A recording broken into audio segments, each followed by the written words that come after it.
The year is 1988.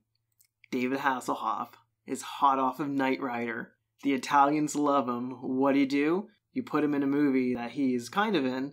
That's right. This episode, we're talking about Witchery, or La Casa Four, or Witchcraft, or Hexenbrunn, as it's known in Germany. So protect your pregnant belly because you're listening to a Kind of Garbage Podcast movie edition. It's a kind of...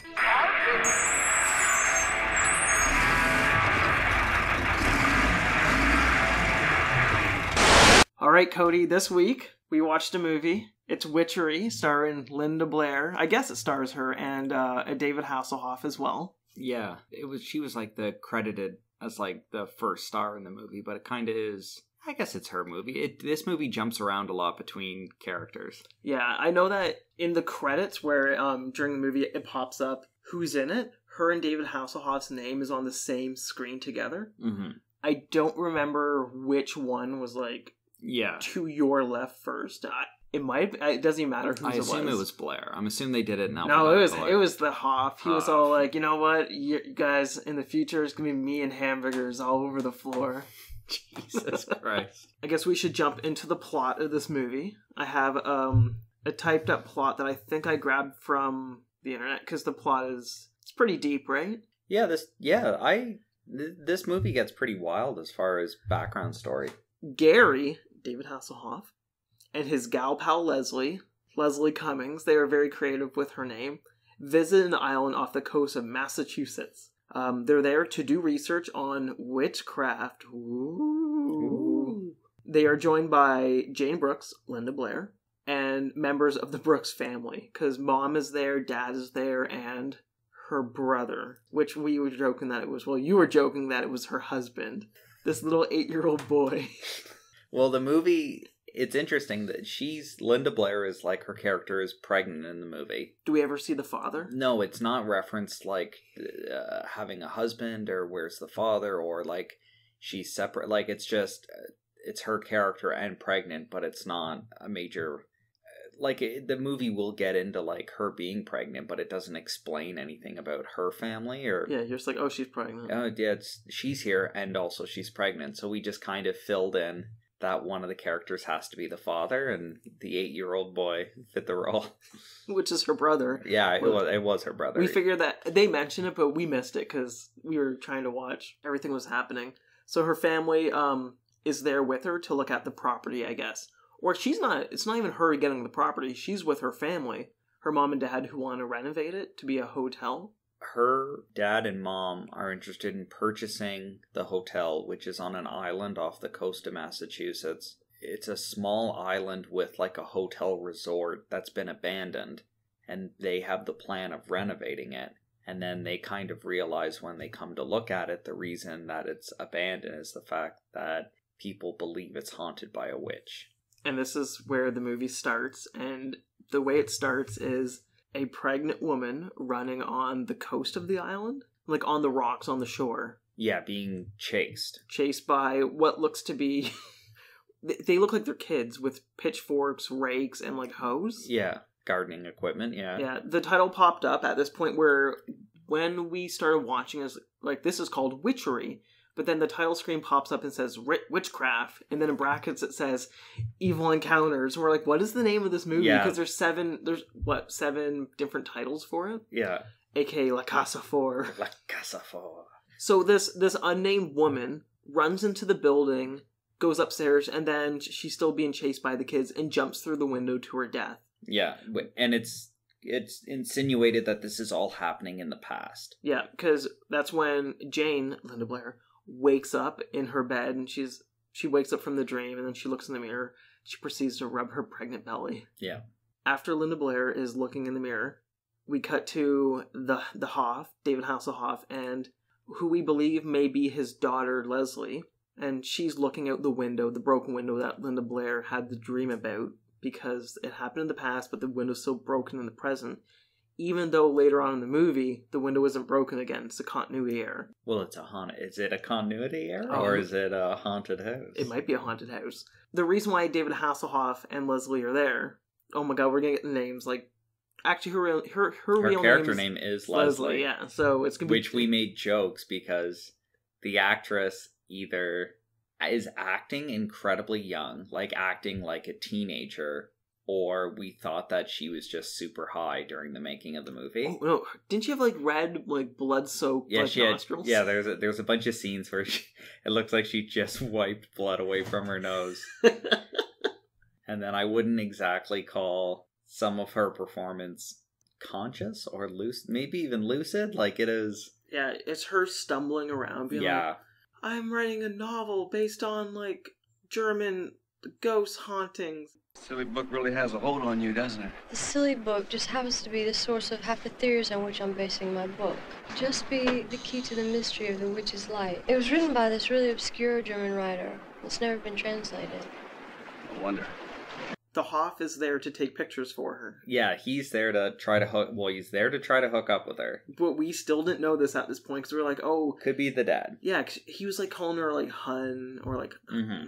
I don't know if it was hun. It was something that a dad would call their kid. Yeah, well, Hasselhoff's not that old in this movie. He looks the same. Yeah, he looks the same, but he's got like this like 80s macho look going on. So he's got his dad jeans on, and he's got his top couple of buttons on his shirt undone, and he's got like, I think he's got a leather jacket or something. So he's got like kind of his look going on. But then Leslie's got she's kind of dressed more normal, but it's just the way she acts. Like she's acting like a child for the first half of the movie. Yeah, so they'll go somewhere, and he'll be like, Leslie, he'll be like, "Come on, hun, let's go take a look at this," or da-da-da. And then she'll be like, "But Gary, you don't understand. My book said this place was haunted."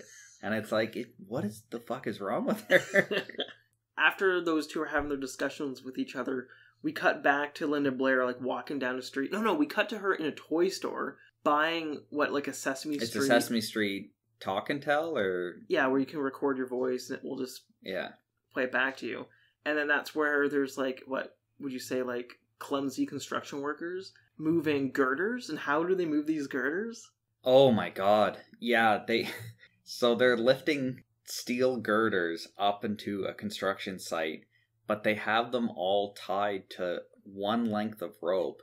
So they're basically lifting like an 8,000-pound wind chime, where it's just looped loosely around the middle of each girder. So it's probably the most dangerous way you could ever lift anything. So the way they have the girders is, the rope, and then you have one loosely tied to it, like you said. Mm-hmm. And then, 2 feet of rope, and then another one loosely tied to it, then 2 feet of... But for, 7? 5 or 6 or 7. It's a lot. And we're like, who does this? You're gonna kill somebody. And then that's when Linda Blair's walking along, be like, boop-a-doop-a-doo. And then this is when...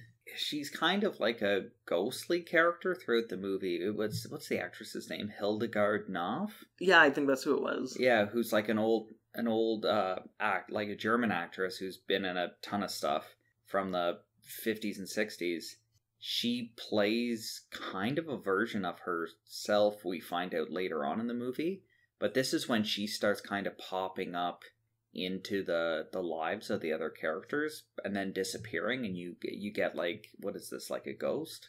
Yeah, she either teleports or she appears as, I don't even want to see an apparition, because she has like sometimes in the mirrors. Yeah, you're right. So she has some sort of brooch on, and then anytime she disappears, it's just like light shining into the brooch as it spins, and then she's gone. Yeah, it's her magic brooch. After Jane, Linda Blair, misses it, and because it was the brooch that shined in her eyes that stopped her from walking. Yeah, that's right. It saved her. All these construction workers come in and be like, "Baby, you okay?" It's like, "Yeah, she's fine," and they just walk away. Yeah, she's completely stunned that this wind chime of death falls directly at her feet and almost kills her. And then the construction workers run up and go, "Hey, baby, you okay?" And then she's in shock because she almost died, and she is pretty sure she saw a ghost. And then the other construction workers just like, "Hey, back to work, boys." And they just walk away. They could have been like, "That girder almost clipped her belly." Yeah. After that, we get to meet her little brother, Tommy. Tommy is like the pinnacle of acting in this movie. Yeah, he's good. Oh my god. Every line he delivers. So he's playing with a baseball and it like rolls away from him and rolls to the lady witch's, I guess we'll call her a witch, her feet. Mm-hmm. And he's just like, come my ball. Come my ball back? Please, can I have my ball back? Thank you. Till we meet again, Tommy. How do you know my name? Where, he's a Spectrum kid. Yeah, it would. So, most of his lines are is a child actor mumbling and then cutting out like just some of the words. So like they'll later on in the movie they'll be in the house and they'll be like, what's his name? Tommy? What's a stupid kid named Tommy? They're like, Tommy, where'd you go? And he go, oh, I heard noise upstairs. When the old lady gives him back his ball and she calls him Tommy, she's like, here you go, Tommy. And I think he's like, how do you know my name? How lady know name? The lady's like, don't you worry about it. Your sister bought you a toy. Yeah. Ruins the surprise for him. Dick move on the witch. Fuck her. And this is at the point where they plow through all the characters and you meet everybody in succession. So you meet, my favorite is Catherine Hicklin. Her character is Linda. Loves to fuck. Yeah, everyone's immediate favorite character in this movie becomes nymphomaniac real estate agent or nymphomaniac realtor. No, she's the design, or she's an architect. Architect or designer, yeah. Yeah, architect. So she's introduced by having a shower. She's having a shower, and then she goes and bangs her boyfriend. Yeah, she answers the phone, takes a call, and she's like, I have to go. And then he says something like, I don't know what you like more, working or fucking. I want you to stay tonight. But, I can't play with you tomorrow. Because I have to work. I'll never understand which you love more, work or sex. Well, you of all people should be able to answer that. Yeah. And then she just drops her gown. So then she fucks. Yeah. And then the next time she's introduced, she's late to a meeting with Linda Blair's family to talk about her redoing the resort, which just also like drives home the fact like, what do you like more, working or fucking? And it's like, well, obviously fucking. She's bad at her job. Sorry, I'm late. Yeah. I was getting plowed. Sorry, I'm late. I only had one baby wipe in my car to clean up. Luckily, I'm wearing a white dress. We also meet Jane's parents, who are the ones looking for the island. They hire Linda, and they all take a trip with their realtor, Jerry, who is the son of the actual realtor, like the guy who owns the place. Yeah, so Linda Blair meets up with her baby brother, her mom and dad, the designer who loves to fuck, and then they go to the real estate agent's office. Yeah. Where Linda Blair's dad just basically eye bangs the secretary through the entire scene. She's wearing a skirt and you could see her pantyhose, or what was it? He's like something. Like you see her panty liner or and then something. She kind of looks over at him and he's just like licking his lips, and then she pulls down her dress a little bit. Yeah, he is comically like, ugh. The best thing about that office is part of the decor right beside the desk is just I would say, like a 2-foot by 2-foot Monopoly piece of boardwalk. Yeah, there's a giant boardwalk property piece. Just framed, on the wall. Framed on the wall. You guys know who we work for this guy. You guys ever play Monopoly? Boardwalk? Most important piece on the board. Cool. Are you a good real estate agent? Absolutely not. No. Because he sends his son to... I'm not very good. I'll send my son with you. Jerry will go with you. I hear that island's haunted. Yeah. So the son, Jerry, is like... Does Jerry volunteer, or is the dad's just like, Jerry's going to take you out? He like tells, like, Jerry's going to take you. Yeah, Jerry's going to take you to the haunted island. And Jerry's like, oh, okay. I'm sorry, I won't be able to stay and help you.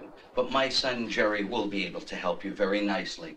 We're one family. So as they're making their way, I guess, to like the tugboat, it's a fucking tugboat to go to. It's a fishing boat. Yeah. Tommy meets one of our favorite characters, who's Cindy. Cindy's sitting down reading a book. And Tommy just walks up to her and goes, hi, my name's Tommy, what's your name? And she goes, I'm Cindy. And he goes, we're going to the island, look at a house. And Cindy goes, that house is haunted. And Tommy says, okay. Hi. My name's Cindy. What's yours? Tommy. Do you live here? No, but my dad wants to buy this island right there. You shouldn't go there. That's a bad place. My mommy told me. Witch lives there. Bye, Tommy. And then as Tommy walks away, Cindy just wheels herself away because she's yes, in a wheelchair. in a wheelchair. Yeah, you're right. And we're like, what? Like, is this the director's daughter? Like, which is nice that they are showing that they have some progressiveness in their show. They have a character. She's probably not in a wheelchair in real life. She probably had to learn how to push herself, much like that kid from Glee. Jesus Christ. So we should establish, Hasselhoff and Cocaine Leslie are squatting on the island. For all those wondering, Cocaine Leslie does have her own Garbage Pail Kid card. Cocaine Leslie. That's her name. So Cocaine Leslie is, her and Hasselhoff are basically squatting on the island as they're doing research.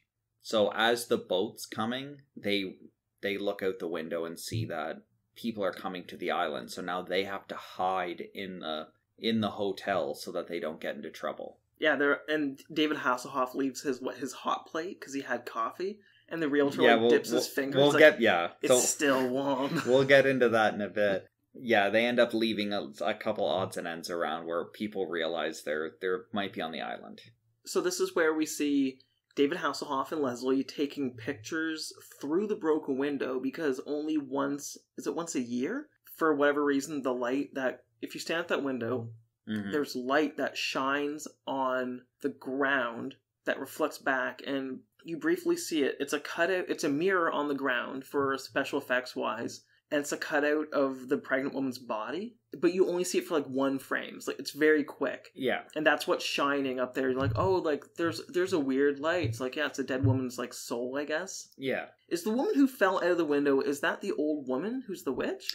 No, she's the actress who died on the... No, she's the actress who, like, got obsessed with the island and then shot a movie there, and then the movie never got released, and then later on Hasselhoff finds the ghost projector that plays the movie. While it's not plugged in, he's like, oh, no plugged in. Hey, guys. Hey, Tommy, how do you explain this? Oh, it's not plugged in. We're going to hell. It's okay. No. As a child actor, you need to make hard decisions on how to make a character your own. And I applaud the child actor who played Tommy for saying, let's just slow him down a little. You know what? If I had to give him an Oscar over Rosie O'Donnell for My Sister and a Bus, what is it called? Oh, My Sister's Keeper? I think it's My Sister's Keeper, where Rosie O'Donnell bats a grand slam as far as portraying someone with a learning disability. Yeah, this kid he could give acting lessons to Rosie. Oh, he dunks on Sean Penn, because remember Sean Penn did I Am Sam? I've never seen that. Is that the one that's like, gotta go to Kmart? No, that's,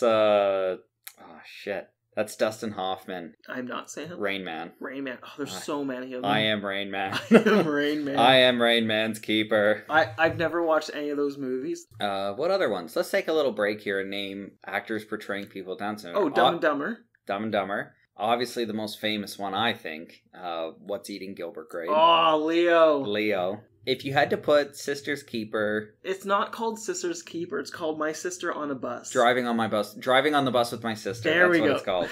My Sister's... There's a movie called My Sister's Keeper where I'm pretty sure no one has a learning disability, but I'm just like, oh, they all have it. I think I'd give it to DiCaprio as far as portraying... like a man with Down syndrome. Oh, what about Garden State? Because Zach Braff plays a character who was an actor. You never get to see him portray that actor, but Natalie Portman's like looking at him. It's like, you played that retarded kid on that movie or on that TV show. And then he's talking, he interrupts her. She's like, I'm sorry, I just can't believe you're not retarded. Oh my god, I don't think I've ever seen Garden State. Oh no, I really like Garden State. Okay. Okay, where were we? No, hang on. Okay. So the character, the actor who plays Tommy, I think does the right decision by slowing him down, like maybe 10%, where Sean Penn slows down so much that it's like, it makes no sense. Oh, I'm forgetting about the Citizen Kane of Down syndrome movies. Hold on, can I guess it? I don't know, go ahead. I think this is My Sister's Keeper. What's the movie with Juliette Lewis and that Giovanni Ribisi? I have no idea. Where they both play... The Notebook? No, they both play people with Down syndrome. Okay. That fall in love, and then their families have to, like, help them navigate them falling in love. I believe that's My Sister's Keeper. I remember the premise of this movie where they're like, we have to help them find... They were made for each other, clearly. Yeah. Did I ever tell you this story? Hey, love comes in all shapes and sizes. I think that was the tagline. Oh love comes in all speeds. I think you're... I think you're thinking of Tiptoes. What? All I remember from My Sister's Keeper is she's like, do you like music? And he's like, yeah. And then she's like, I like this band. And she puts on a band and he goes, that's really nice. I like marching music. And then he just plays marching music in the middle of his living room. And she's like, can we not listen to this? Like, I don't want to hear marching music, man. Tommy slows it down the right amount in this movie. Yep. Where he's just slow enough where you're like, he's a dim-witted child. The tugboat has landed.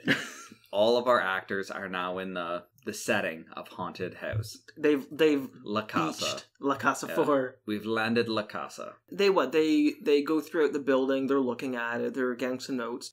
Oh, beforehand, we should mention on the boat, he was playing with it, and which it's a foreshadowing. He's like looking at Jane, Linda Blair, and he hits record and he just holds up to his face. He's like, I love you, Jane, I love you, Jane, I love you, Jane, I love you, Jane, like 1,000 times, because you need that as a plot point later in the movie. Well, it's how much he loves her. It's 1,000 times. Yeah, I love you 1,000 times, Jane. I love you, Jane. I love you, Jane. I love you, Jane. I love you, Jane. I love you, Jane. Otherwise, I wouldn't have your baby.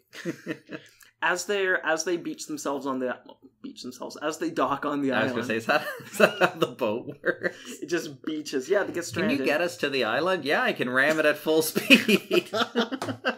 David Hasselhoff and Leslie both, like, they see them, they hide. So we're at that point now where they come in, there's like, somebody's been here, this hot plate is still hot. Yeah, there's a hot plate and a pot of warm coffee. As they're taking a look around, they're like, make sure we have to go out before the tide leaves, I think. Yeah, the boat's only going to be there for so long. So, of course, the witch goes and, like, she spooks the guy, and she ends up, like, strangling him with a rope and hanging him in the net. Yeah, so it cuts back to the boat, where at one point they're like, oh, the boat's going to be here any minute. And then it cuts to the boat, and the fisherman, or whoever he was, is hanging from his own net. Yeah, and then the boat just, like, tugs along, goes away. And spoilers, when they go to leave, they're like, oh, he left without us. I told you, Frank, or what the fuck the guy's name is. Yeah, Linda Blair's mom kind of plays like a bit of a bitch in this movie. Yeah.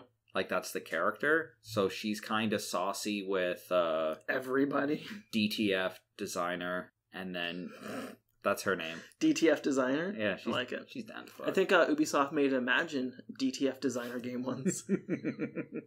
So DTF designer gets yelled at by her, the tugboat captain gets yelled at by her, and then her husband's like, maybe if you weren't such a bitch to everyone, people would come and pick us up on from haunted houses. So as this is happening, Jane has like a mental breakdown and rushes upstairs and goes to a bathroom, and she needs those drugs in her bag.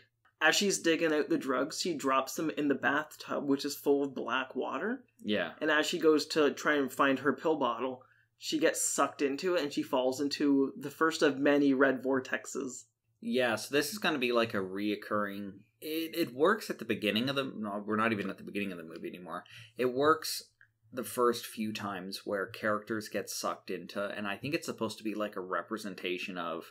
Getting dragged to hell, maybe? Like their version of hell, or their like personalized nightmare. So it's like their worst fears confirmed. What was hers? Is hers the one where they eat the baby? Yeah, but let's get to how does this red vortex, like how do they represent it? Because it's pretty great. It's an actor standing, going like dancing. It's an actor dancing from waving the waist the hands, up, going whoa, and screaming, and then just lightly in a transition fade in front of them is like a 70s psychedelic wave. And then I'm going to hell. It's so lazy. Oh, it's fucking lazy. It's so lazy. And you, at this point, edit in the sound effect that plays, because you can close your eyes and hear how lazy the sound effect is, and you can picture exactly what the special effect looks like. It's just like, whoa, whoa, whoa, whoa, whoa. Like, it's, go ahead, just, edit that in here, Adam.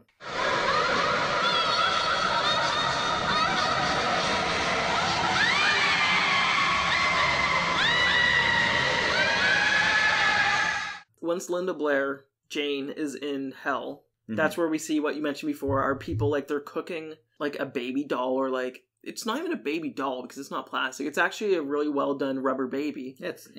A burnt baby, and then they proceed to, like, rip its hand off and start, like, chewing on it, going, like, nom, nom, nom, nom, nom, nom. Well, the one guy bites the baby. Yeah. And then the one girl rips the baby's arm off and then waves at Linda Blair with the little doll hand. Which we start laughing, because people are probably... It's comical. People are probably, like, in theaters in Italy watching this, being like, oh, this is, like, shocking. And then she just waves this little baby hand, like, oh, hello. This would have caused quite the commotion in a 1988 Cinematheque in Europe. She wakes... she's laying in the tub. She's laying there, and then her family comes and wakes her up. Yeah, because there's no water in the tub at this point. She's perfectly dry. They wake her up, and then she drops, like, a porcelain baby hand on the ground that she was holding on to. And nobody even asks, like, where'd you get that baby hand from? Yeah. She doesn't say anything. It kind of grounds it in reality that, like oh, shit. Like, she actually went there. She actually psychedelically tripped to hell. Right after that, they're all like, okay, bitch, we need to go. You're fucking crazy. The boat's gone. And that's when they realize it. Yeah. So I think the tide goes out. The boat's gone. So now at this point, I think Hasselhoff assumes they've left the island. So it's amazing. He, like, skips downstairs whistling, being like, hey, we got away with it. And then he bumps into the entire rest of the cast of the movie. And then right away he just explains, it's like, hey, yeah, we're just taking pictures here. And the whole family's like, oh, cool, we're stranded here. We might as well hang out. They don't even care that. No one cares. No. Who cares? So they're all, like, hanging out in a room. And then the first to go, finally, is the mom. Yeah, bitch mom goes. And in a great way. She goes to find a bed? I don't know. She goes to do... Who cares what she does? She leaves. Yeah, she basically breaks off from the main group. And I think she goes to lie down. And at this point of the movie, we should also mention that DTF Designer has hit on Linda Blair's dad and has also hit on Jerry, real estate agent's son. Like, she's putting feelers out. Yes, she's definitely... She wants to see whose noodles she's going to get wet. Oh my... Like, as soon as they go, the boat's gone, we're staying overnight, you can literally see her eyeing up the male cast like they're pieces of meat. Yeah. At, like, a deli. Just like, all right, I just gotta pick one. So as this is happening, the mom, she hears a sound and she looks down. Is it called a dumbwaiter? Yes. That's how... Yeah, so... She's in a room, I think she's trying to find a bedroom to sleep in, and she picks a room with a dumbwaiter that's making a noise. She opens the dumbwaiter and looks down, and then the portal starts up again. Drags her down, and as she's holding onto the walls, her nails are, like, just, like, breaking and then ripping out, which is kind of gross, but like, it's great. Good. Yeah, so it's her being, like, dragged headfirst into a dumbwaiter. And then, what was her version of hell? Well, before we even get there, that's where we get the film running without power, because she gets sucked into the portal, and then it's like, okay, we'll get back to her, and then we see Hasselhoff being like holding up the cables, like, no, plug in, guys. No, that's Tommy says that. David Hasselhoff says, guys, this projector's running without any power. We then cut back to hell, finally, for the mom. She's strapped to a chair, and they proceed to sew her lips shut. Yes. Which is a great special effect. Unfortunately, they go through the same hole, like, 4 times. We're like, oh, this is going to look really good. Just keep on going through the one spot, because that's where the wax is to make fake lips. So they have a set of rubber lips on the actress's mouth that are kind of, like, pursed together, kind of doing, like, a bit of a duckbill kiss mouth. So one of the demon characters is, like, pinching her lips. So it looks like he's pinching her lips and pulling them away from her face to stitch through her lips. But then you can see that they keep letting go of her lips and they stay in the same pinched position. And other than that, though, like, the prosthetic was, like, really matched well to the actress's face. Like, it looked really well. probably lingered on it a little too long. When they put the needle through the first time, like blood squirted out of it. Oh, yeah. It looked really good. Oh, it looked great. But then they kind of, instead of resetting it up and shooting it from a different angle or anything, they just kind of hold. It's a long shot. It just kind of, maybe the actors didn't quite know what to do. Yeah, you can see some of them like not knowing like where do I put my hands? Do I just keep threading the same hole? I don't know what to do. But yeah, when it first shows it, it's cool. Yeah. This is actually, right after that is where we see, as they're doing that, I guess they're chanting their incantations from behind a door, and that's where Tommy records them doing saying their witch voodoo stuff. Right after that, though, we get to see where the mom ends up. They're all like, it's fucking cold in here. Grab that chair. Let's break it down. Yeah, so they smash up some furniture to burn in the fireplace as they're loading up the fireplace with, like, whatever wood they could find. The mom's been tied up and then hung in the, I don't know, what do you call that? The flue of the chimney? Like, up in the actual chimney? Which at first I thought she was hanging inside the dumbwaiter, but then she teleports inside the chimney. Yeah, you think she's in the you think she's hanging in the dumbwaiter, and then once the fire starts, you realize that. Oh, yeah, and she fucking melts, and that was better special effects than the sewing. Yeah. And they held on a long time just watching her face melt off. Yeah, that was really cool. She basically dies. She basically dies. Yeah, she 100% dies.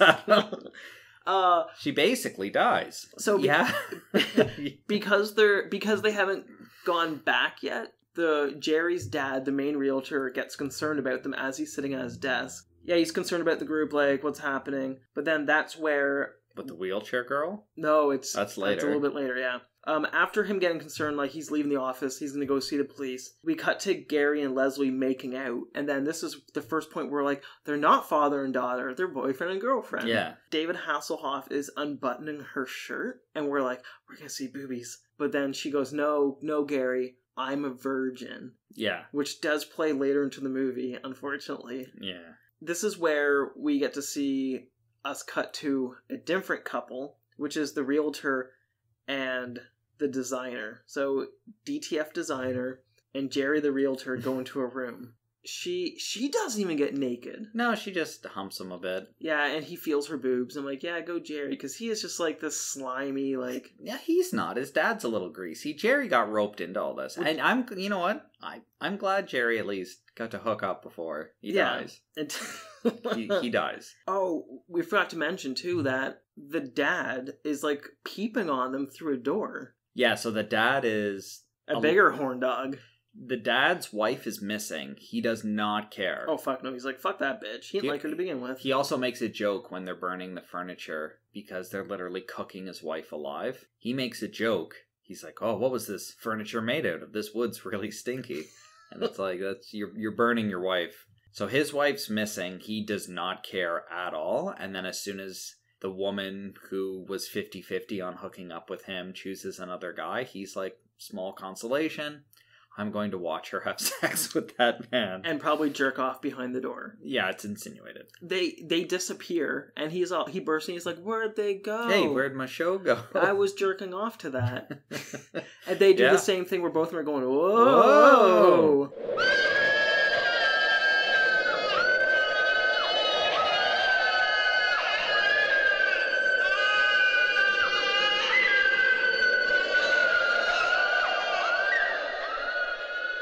And they're in their like underwear when they're that was good because she has like she has a full slip. Yeah, is that what it's called? A slip? Sure. Good for you.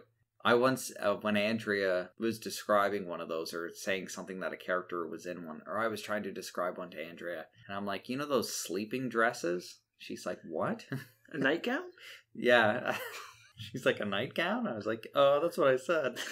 But yeah, it's a slip. It's like a silk undergarment, I guess. I don't know. Yeah, I guess you put that under your dress, but you also sleep in it, right? And I guess you slip into it. Let's call it slip. So yeah, we're sounding like a couple of Tommies right now. Oh, she took off dress and have other dress. So they vanish to hell, and for some reason Linda is like strapped to a chair. I think her wrist is broken, and they're just binding her, and that's all that they're doing for her punishment. Yes, because it has to do with I didn't write it down. I can't remember what it was. It was like she was lust. Yeah, I don't remember what they were. They're kind of supposed to be. Yeah.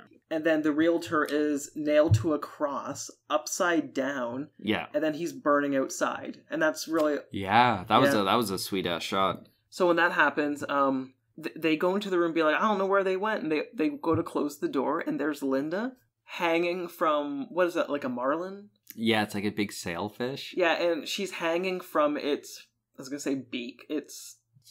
beak. It's the sword. The sword part of its nose. The sword of the swordfish. And she's hanging from the neck. And okay, she would slide off and she would die. As this is happening, Leslie is sleeping. Yes. Watch out, Cody. Take me through this while I unzip my pants. Jesus Christ. Leslie sleeps and then is transported to hell in her dream. And then whose character is supposed to like represent the virgin character in the whatever they need to bring the witch back. Leslie's character is then raped by Satan himself. Doesn't look like Satan. It's just a man. He looks like it's not a cartoonish interpretation of Satan, but it's like a man. He looks like the bad guy from what's it called? What's that show with the girl who does the gymnastics and they're all about not being lazy? Is it Lazy Town I'm thinking of? Is that the name of it? That's Lazy Town. Lazy Town. He looks like the bad guy from Lazy Town, but with like a melted plastic mouth. That's what he looks like. I think if you watch the movie now, you would be like, okay, it's a guy with a goatee and slick back hair, and he's kind of wearing robes. And he has just a melty plastic mouth where it's his mouth ends up opening up, and he's got fangs and stuff. It's kind of like, I don't know what this is. I got that. Like when we watched it, I understood. I'm like, this is her fear is the devil. I guess her undergarments get ripped off by the devil, and then she's. What, does he go down on her? No, he just bangs her. He bangs her. As I yelled out to her, boobies. Yeah. So there's a topless actress. Cocaine Leslie loses her shirt. The devil starts going to town on her. She wakes up screaming. Well, she wakes up screaming, but I think it's part of her virginal fears. Oh, there's blood everywhere. Yeah, she touches herself, and I don't think it makes a sloppy sound. Oh, gross. She just touches herself and then raises her hand. It's covered in blood. She's covered, but it's covered in blood. Oh no, there goes my virginity. And Hasselhoff is like, damn. Curse you, devil. So this is where David Hasselhoff and him and somebody else go outside and gets a flare. He's like, I'll let everyone know that we're here. Shoots the flare, and then that's where Cindy sees the flare as she's watching a TV show. Yeah, so Cindy's watching TV in her chair. She wheels into her parents' bedroom. It says, Mom and Dad, she knows exactly what it is. She's like, I saw a flare coming from the old haunted island. Cindy's probably the best character in the movie as far as, what needs to happen right now. And she's watching Road Warrior or something, that aspect on TV, and the dad's like, go to bed. I told you those movies would give you the chills. Give you the night scares. And then she goes and calls the police, and nobody's there to even answer the phone. Yeah, and then that's her scenes. Well, that's her scenes, but when she calls the police and no one's there, it's like a scene right before or right after, Jerry's dad goes to the police to be like, where's my son? The police station has people in it. And then the one cop is like, let's go to the bar and find a pilot. Which is like, wait, that's where you're going to find a pilot? What the fuck? I guess to be fair, it's Massachusetts. Then this is where we see pervy dad gets his comeuppance. I remember how he dies, but what was his hell? Or does he even go to hell? He doesn't even go to hell. The witch, all that she does is she makes a voodoo doll of him. Yeah. Because she stole... Was it fabric? I don't even know what happened. She has something, but she makes it... Let's assume it's his handkerchief that fell or something. She makes a voodoo doll and starts poking it. And as she's poking it, all of his veins are getting really they're pulsating on his body. And Hasselhoff's trying to do first aid on him. It's good. And she stabs him in the neck, and you see all the blood shoot out of him, and Hasselhoff gets hit in the face, and he opens his mouth going, oh! Oh God, it's in my mouth. And Jane's freaking out at this point as well, being like, oh, I'm gonna have my baby. She's like, I'm having contractions. Like Linda Blair, who's... Yeah. I wouldn't want to even say, like, she's not barely in this movie. All the characters have about the same screen time. Yeah. But the movie is not focused on Linda Blair until about near the end. Mm-hmm. Right after that, you hear... And this is where the helicopter comes. Yeah. And I double-checked. The helicopter circles this house for 5 minutes of the movie. Looking, then being like, oh, all the lights are off. And, like, the witch made it so all the windows and doors are unbreakable. So Hasselhoff is gingerly hitting the window with a chair. Yeah, he's tapping a window with, like, the flimsiest chair in the world. And then, what do? They pick up, like, a mirror or, like, a mirror piece of glass and start reflecting. Oh, no, it was the flashlight. Yeah, they try to, like, shine a light at the helicopter to get its attention. Don't worry, they get its attention, and then the battery dies, and they're like, oh, I don't see anything, and they just leave. Yeah, they just leave. Right after that, they run outside. Tommy sees the witch upstairs. And yes. this is literally the climax. So Tommy sees the witch, he's like, look, it's the witch upstairs, that's the witch. And then they all go upstairs. David Hasselhoff and Leslie go upstairs. Because Linda's going to stay outside with Tommy. Once they get upstairs, there's the witch, like, with her back facing them. She turns around, and it's Linda Blair. I guess they explain, like, the plot of, like, the baby. It's the devil's baby inside of her, and blah, blah, blah, and they need to kill them. Like, they need to kill the virgin hours. Something silly. It's like the whole setup of the movie was a premise for, like, the witch to take over Linda Blair, right? Yeah, it was going to be the devil's baby inside of her, even... Yeah, so the witch takes her over, so it can be the devil's baby instead. Gary and Leslie run away. Gary has to go back into the house because he realizes Tommy is not outside. And then that's where he gets stabbed through the back and out the front with... Was it a candlestick? Candlestick or a pitch? What was it? It was something. He got stabbed with something. And then Leslie goes to find Gary afterwards. I thought he got stabbed with, like, one of the gardening... See, that's what I thought was... Pieces. I was looking at it, and I'm like, I can't tell what that is. I don't know what it is. Yeah, it's weird. He got stabbed with something. Leslie runs back in to find Gary. Instead, she finds Jane. Which I guess is kind of ironic for Hasselhoff's character, that he spends the entire movie wanting to stab Leslie, only in the end to be stabbed himself. So, the moment that Leslie goes to find Gary, she finds Jane upstairs. Tommy was in the room with Gary when he got stabbed. Yeah. Jane grabs Tommy and, like, starts strangling him. And then that's where Hasselhoff's character, like, falls out of the room, goes, Tommy! And I think he throws the recorder over to him. Yeah. And then that's where it starts going, like, I love you, Jane, I love you, Jane. And then Jane, like, is like, oh, like, coming out of the trance. And then she runs towards the window that is not broken. Yeah. Jumps out of it and kills herself. Yeah, so she kills herself, her demon baby inside of her, even though, like, I guess it was a demon baby. We cut to the end of the movie, which is probably the biggest laugh that we had for it, which is Leslie's in the hospital, and she's told by the nurse that her and Tommy are the only survivors.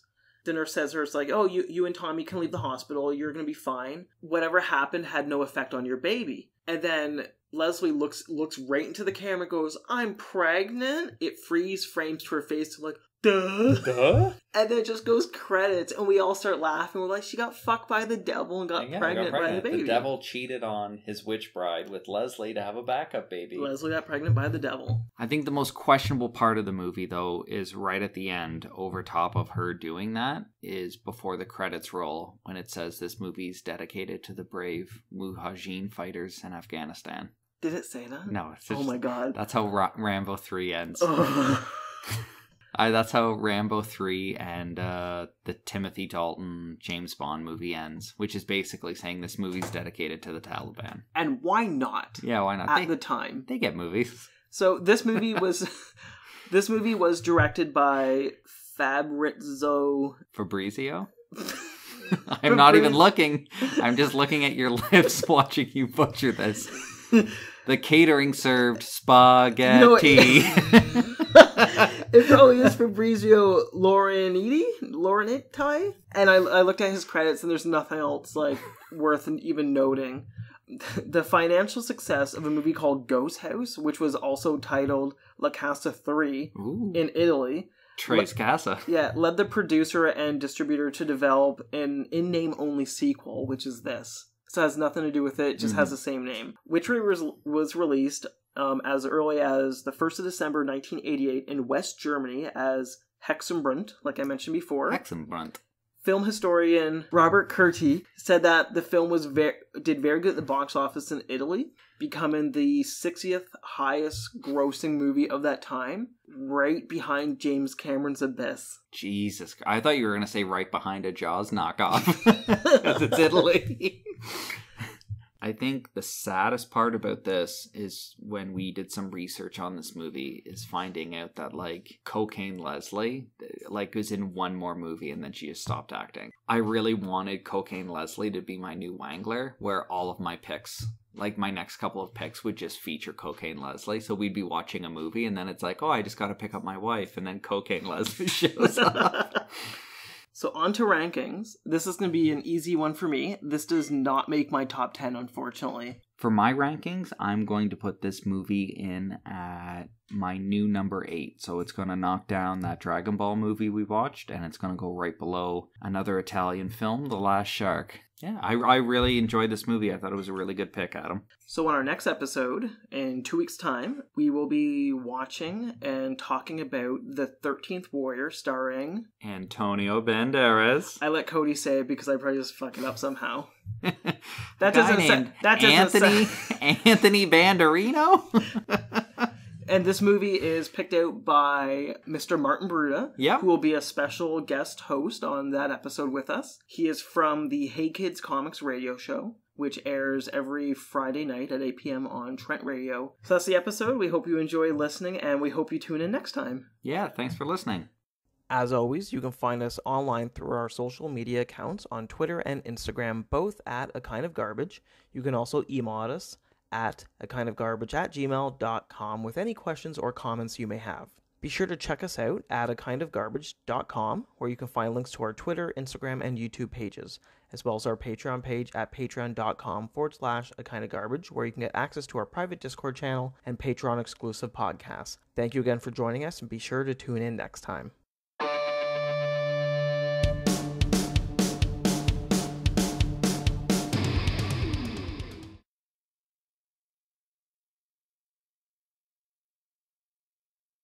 So one of the funny things, too, is I posted on Instagram that we are going to be doing this movie coming soon. Yeah. Is Witchery, and one of our Patreon supporters, Jasmine, she commented that she saw this movie when she was little, and it scared the shit out of her, and she couldn't sleep for weeks. So I'm happy we did something that really touches her in a way that she hasn't been touched in a long time. What?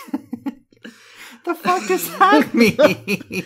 It scared her, and yeah, it was fun for us to watch a movie that scared little Jasmine. I think Jazz, having seen this movie as a kid, is like the ultimate Jazz thing, because I remember talking to her. Like, if you said to Jazz, hey, have you ever seen Nightmare on Elm Street? She'd be like, oh, I've never heard of it, but I've seen La Casa 4 when I was 7, and it's like, wait, what?